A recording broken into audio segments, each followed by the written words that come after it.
As coisas que mais me chamam a atenção positivamente desse carro na cidade é a questão da leveza de uso, né? Ele tem uma característica que eu falo muito, falei inclusive do Aircross, que é essa leveza de sentir que parece que é um carro levinho, né? Por exemplo, a gente tem o caso do Kicks.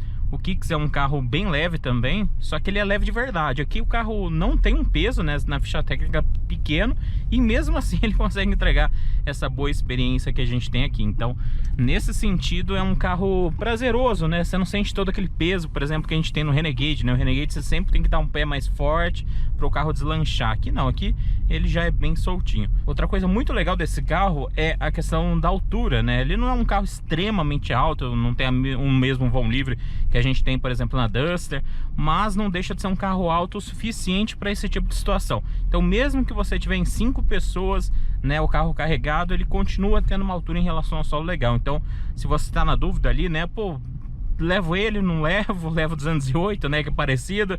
Pessoal, indiscutivelmente é muito mais prático no dia a dia esse carro do que o 208, tá? Você vai passar em valetas, quebra-molas, imperfeições, em qualquer coisa, e esse carro aqui vai te entregar uma experiência muito mais positiva de dia a dia mesmo, né? De você não ter que se preocupar, você vai sair da lombada, da rampa, aliás, né, do shopping, da rampa do seu prédio, situações comuns do dia a dia de quem tem, né, um poder aquisitivo desse daqui. Então, não leve na brincadeira, mas se você ficar raspando todo dia, né, saindo da garagem do seu prédio ou do shopping, é chato. Então, faz sentido sim a gente elogiar quando um carro tem essa versatilidade. Então, quebra-mola deixa de ser um problema na sua vida.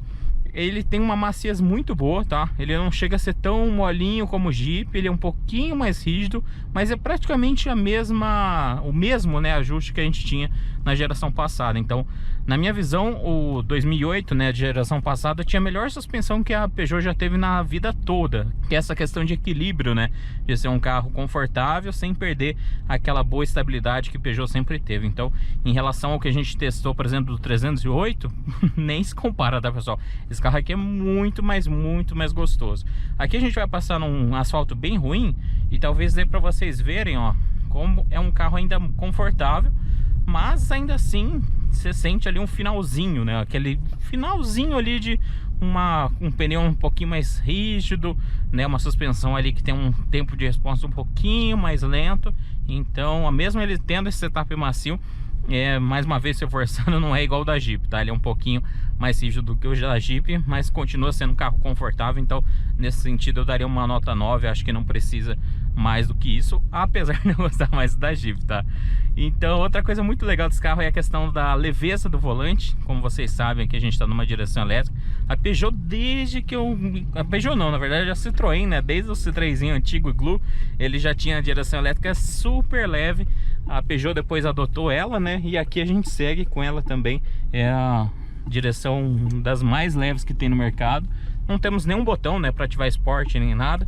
A única coisa Sport, assim, que eu falo de direção, né? Mas se eu clicar aqui, ó, no Sport, ele dá um pouquinho mais de peso, tá? Mesmo na cidade, você vai sentir um pouquinho mais de peso nele. Então você não tem um botão Sport dedicado, né, para o volante, mas se você ligar o Sport, ele já vai dar um pouquinho mais de peso, hein? Pode ser impressão sua, Fernando? Pode, mas eu acho que sem o Sport ligado, ó, ela fica um pouquinho mais leve sim. E aí, gostou desse corte? Pois bem, tem uma avaliação completa desse carro lá no canal principal.